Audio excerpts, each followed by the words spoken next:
Hello hello hello जी। Once again पिछले episode में हमने जाना कि भी हमारी लाइफ का चैप्टर नंबर 2, जिसको हम एपिसोड 2 में संबोधित कर रहे हैं, वो एक बहुत ही महत्वपूर्ण एपिसोड ऑफ द लाइफ और the time of the life और you can life span of the life होता है। और उसी में हम अपने पिछले कर्मों को सुधारते हुए आने वाले अगले जीवन, जो आत्मा ने अगला शरीर प्राप्त करना है, उसके तरफ कुछ ऐसे कार्य कर देते हैं जिससे कि हमें अगले जीवन की प्राप्ति होती है। अगले जीवन की प्राप्ति का हमने बहुत शुरू में ये भी बताया कि भी उस पर कर्मों से निर्धारित है। और हम एपिसोड 2 ऑफ द लाइफ में काफ़ी इस विविधता मीन्स डिफ़िकल्टीज़ में फंसे रहते हैं। हमें यही नहीं पता लगता कि क्या कर रहे हैं, कैसे हो रहा है, हमें ये करना चाहिए कि नहीं, इसके करने से मुझे क्या फ़ायदा, क्या नुकसान है। इस तरीके से हम इन सब बातों को देखते सुनते या समझने और ना समझने, ये दोनों का ही एक ही महत्व है कि कई बार हम बात को समझ लेते हैं लेकिन थोड़ी देर के बाद हम उसको ओवर रूल कर ना समझ बन जाते हैं। Just give you an example. हमें पता है कि भी हमें अपने आसपास के लोगों के साथ इस तरीके का कंपैरिजन करना चाहिए जिस तरीके से हम उस कंपैरिजन को एक डेस्टिनेशन की तरफ ले जा सकें। फॉर एग्ज़ाम्पल, मेरी तनख्वाह है 50,000 रुपये महीना और मेरे मित्र की तनख्वाह है, सैलरी ऑफ द मंथ उसकी है 1.5 लाख रुपये। He can afford 2 cars. I can't afford 2 cars. I can afford 2 wheelers or maybe an old car. So I can't compare with him. To compare with him, I need to have the karmas like him. My previous life karma is the biggest issue in this particular comparison. हम ज़बरदस्ती किसी के साथ अगर compare करते हैं, अपना दिमाग या अपना सिर, जिसको हिंदी में कहते हैं, दीवार में ठोकने से या तोड़ने से तो हमारा दिमाग ही फूटेगा ना, दीवार तो नहीं टूटेगी। हम उस गलत जगह पर कंपैरिजन करके क्या करते हैं, then we start cursing our self and then we put our self, our family, our children, our surrounding into the depression. Depression भी कई तरीके की होती है, उसके बारे में हम बाद में बात करेंगे।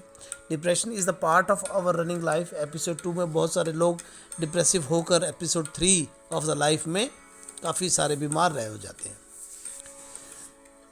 तो मैंने पिछले एपिसोड में आपसे वीडियो में ये बात करी और आपसे ये समझने की कोशिश करी कि जो दायरे हैं वो दायरे हम खुद बनाते हैं। उन दायरों को हम कितना ज़्यादा मजबूत बनाना चाहते हैं या कितना मजबूत होना चाहिए, वो दायरे कंपैरिजन के और इच्छाओं की तरफ से बनते हैं। जो हमारा मन है बड़ा कोमल है, मन का स्वभाव बड़ा नरम है। जो दिमाग है वो हमारा बहुत चालाक है, शैतान बच्चा है लेकिन स्मार्ट भी है। वो आसपास की चीज़ों को देखकर बहुत जल्दी अडॉप्ट कर लेता है और हमारे साथ इच्छाएं प्रकट करनी शुरू कर देता है। और जब हमारी इच्छाएं प्रकट होनी शुरू हो जाती हैं तो हमारा मन उसमें सपोर्ट होकर उन्हें पूरी करने के लिए उसका साथ देना शुरू कर देता है। I'll give you a small example.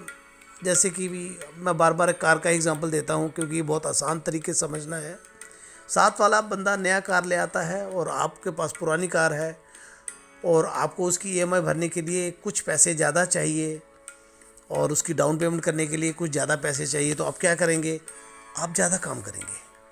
हो सका तो अपनी पत्नी को भी काम पर भेजेंगे, हो सका तो आप अपने ओवर टाइम लगाएंगे, हो सकता है तो आप सैटरडे संडेज़ को भी काम करेंगे, ताकि आप किसी तरीके से उसको पुश कर उस धन संपत्ति को प्राप्त करें जिससे वो ईएमआई देकर आप डाउन पेमेंट कर वो लोन पर वो कार उठा सके या कैश में खरीद सकें, जिसकी आपको ज़रूरत नहीं है। लेकिन आपने उस दायरे को, जो अपनी इच्छाओं के दायरे को, जो दिमाग ने एक साथ वाले घर की कंपैरिजन आपके दिमाग में डाली और आपने उसको इच्छा बना दी और इच्छा बनाने के बाद आपने उसको अपना मकसद बना दिया लाइफ का।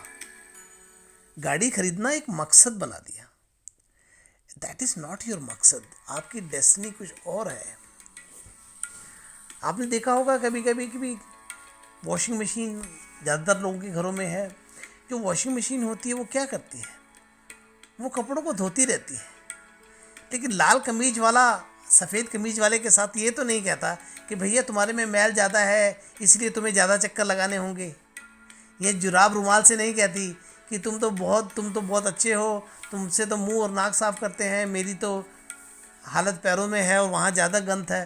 लेकिन जो साइकिलिंग है, जो वॉशिंग मशीन की साइकिलिंग है, वो सबको एक जैसा ही धोती चली जाती है और उसका सबसे वो गंद निकाल कर सबको ही एक जैसा साफ कर देती है।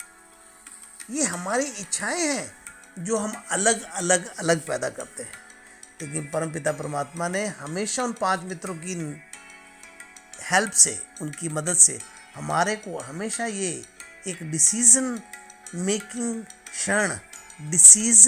मेकिंग क्षण दिया है, जिस पर हम लोग हमेशा ये फैसला कर सकते हैं कि क्या हमें इस पर कंपेयर करना चाहिए, क्या हमें उस परमात्मा का शुक्र करते हुए आगे निकलना चाहिए, क्या ये हमारी ज़रूरत है, क्या हम इस ज़रूरत के साथ इस ज़िंदगी में जिएंगे, और क्या हमें इस ज़रूरत को पाने के लिए हड्डी चोटी का जोर लगाना चाहिए, क्या हमें ये पाने के बाद कोई नई इच्छा नहीं जागेगी, इस बात की क्या हमारे पास कोई गारंटी है, क्या मेरा बेटा जिस पर मैं इतना जोर लगा रहा हूँ कल मुझे अपने बुढ़ापे में सहारा देगा, क्या जो मेरी बेटी है जिसको मैंने इतना पढ़ाया लिखाया उसको बिना दहेज के मैं शादी कर पाऊँगा।